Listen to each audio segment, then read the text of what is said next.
Hey Bobcat fans, this is Weston, Sports Information Director at Georgia College, and it's time once again for the Bobcat Coach's Corner. As we started this a couple of weeks ago, a video production to kind of get you a better feel for getting inside the athletic programs at Georgia College, and got such a phenomenal response on YouTube and Facebook as far as the number of views that we decided, like any good business model, that we go ahead and switch things up a little bit. We're going to be here in the beautiful studios over in Atkinson Hall. Going to make it a little bit more razzle-dazzle. Going to put some graphics and fancy stuff, going on here with the production crew over in Atkinson. And I want to thank them for their efforts and as we get through the Bobcat Coach's Corner. Now, along with those changes, we got one big change, and that's going to be my pretty face on the camera as well. And I'm sure you're really excited about that. But I can guarantee you there'll be at least 2 more viewers this week because I'm going to make sure my parents watch it. Now, I know what you're thinking to yourself, Al, let's get on with the sports already. And I agree. Here we go. We're going to get our first coach on the way. And thanks again for tuning in to the Bobcat Coach's Corner. Stick around.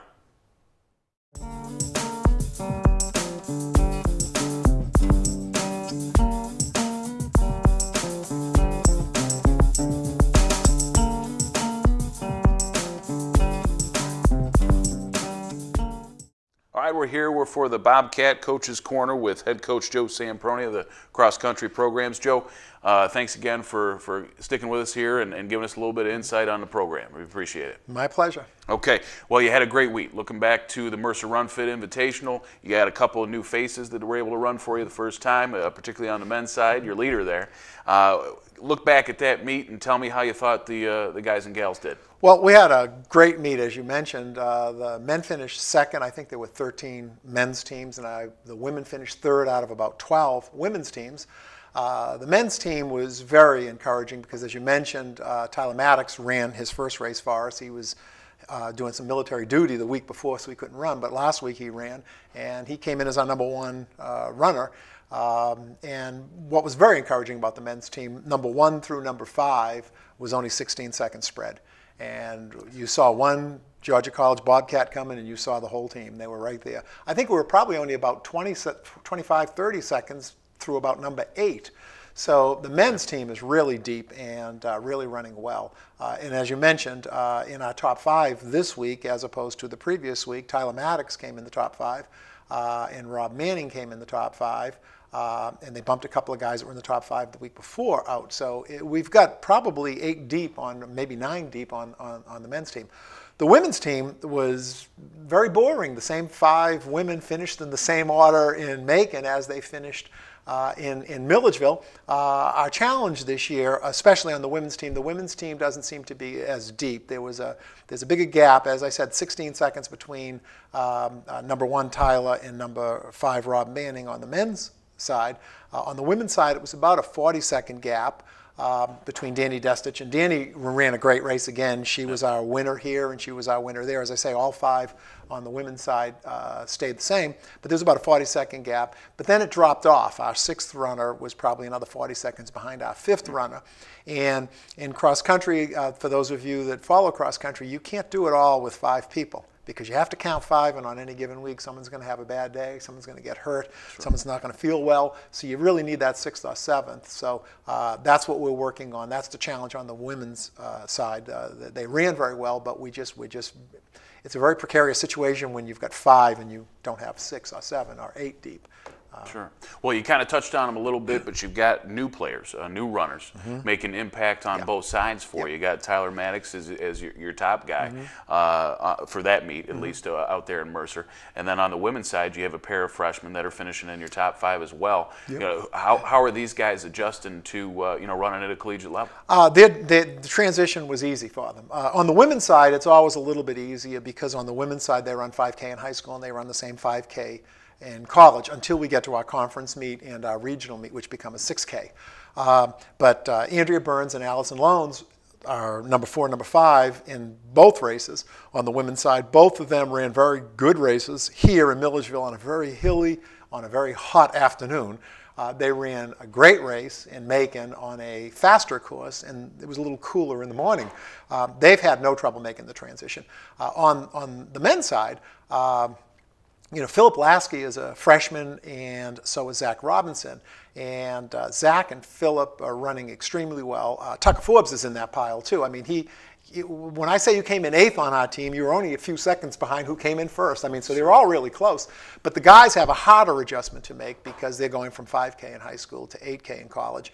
But you've never seen freshmen with more determination and harder working than the ones we've got this year. These guys are really working hard, and they came in great shape, and they're challenging. And it's been good for the men's team because the returning guys know they have to work very hard to stay in the top 5 because they see what these freshmen are capable of doing. So it's been really easy for us this year on the men's side because there's such competition. I mean, you lose a couple of seconds and you drop from 3rd to 8th or 9th, and that's how close they are. So the men's team really working hard. Women's team, same thing.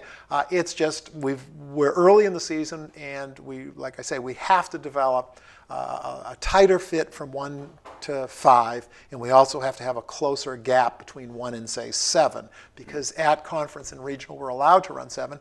And a coach's dream, like on the men's side, if my number 1 guy goes down, well, for example, the week before, Tyler wasn't there. But Daniel Horseman was our number 1 runner, and Daniel had a personal record at Macon. He broke his best time in an 8K by 10 seconds, and he came in 2nd to Tyler. So, I mean, these guys are all running great. I could pick let my worst enemy pick from the top 7 to run the men's race, and I'd be fine. And that's what I hope we can have by the end of the season on the women's side. The potential's there. The women's team, they're running well. It's just not tight yet. They're not as tight as they need to be. But the potential's there, and it's a long season. We've got 6, 7 more weeks to go. Yep. So you shape that up a little bit. Now, looking forward, you got the Citadel meet this weekend. Going to head up to a largely Division I meet, I assume. Yes. Run against some pretty top-level competition there. To be the best, you got to beat the best type of thing. Who are you taking with you up to South Carolina? Let's see. We're taking 15 in total. Oh, okay. I probably won't go through the whole list. That's a lot of meal money right leave there, someone out. We've got 8 guys going because on any given day, my number 8 could be my number 1. Yep, and we have 7 on the women's side going. And we stuck at 15 because that fills the vehicles that we're going with. Okay. I'd like to take a couple more, but we're full. But we're going to go with eight guys, 7 on the women's side, and we're still at that preseason. Most sports, for example, in basketball, you wouldn't be playing conference teams at this point. In cross country, it's preseason till you get to conference. Sure. And that's one of the reasons that we're going to run up at the Citadel. It is going to be probably a majority a D1 meet. And although it's nice to come back and say we won or we came in 2nd, as a coach, I really don't care where we place, because if you run against faster teams, they're going to beat you. I care about how well our folks run. So I'm able to look at time, whether we come in first or we come in last. I could be unhappy if we come in first and everyone runs a bad time, and very happy if they run a good time, we come in last. So in the quality of the competition in the Peach Belt Conference, as you're well aware, is pretty tough in cross country. Some of the best schools in our region are in the Peach Belt Conference. Some of the schools in our region do very well at national. So there's a lot of competition here. So to go and run against a couple of D1 schools that might be a little bit faster is going to be good for our teams, because it's going to get them in a situation where, hopefully the competitive juices start flowing when the race is going on, and the kids will be challenged and they'll see what they can do. So this is really about training and trying to get them in the thought process of, as long as I run my potential and I can do that, then I'm going to be happy. I don't want to just sort of sit back and say it's a slow field so I don't have to do anything. So that's what this is going to be all about. So running is just running. It doesn't really matter who you're running against. You're running against yourself and the time that you're trying to reach to do the best for the team. Yep. We're the most primitive sport I think there is. We don't have referees for all intents and purposes. You just run. And there's no subjectivity in it. Whoever crosses the line first wins. The kids run against the clock. The coach really doesn't worry too much about the clock when you get in a real race, because in a real race you count the positions of your top 5 runners, and no one says how fast did they run. They say what was the total number of positions taken by the top 5 runners. But the runners like to run against time. For example, I mentioned Daniel Horseman had a PR at Macon. He told me he broke his PR by 10 seconds.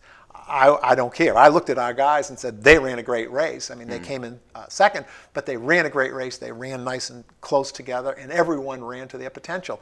Whether it's a PR or not isn't all that important to me, but the runners like to, they like to progress.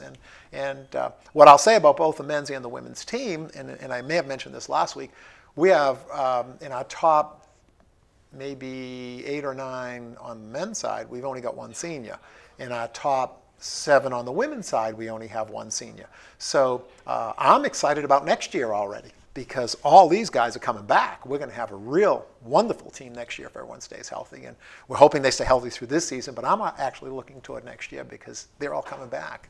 Okay. Well, a lot to look forward to, but first let's look forward to a Citadel meet this weekend and some good times from your guys, and we'll see how things flesh out for the rest of the year. Thanks for the time here, Joe. We appreciate you taking some time here for the Bobcat Coaches Corner with Joe Samprone. Good luck this weekend. Thank you very much, Al.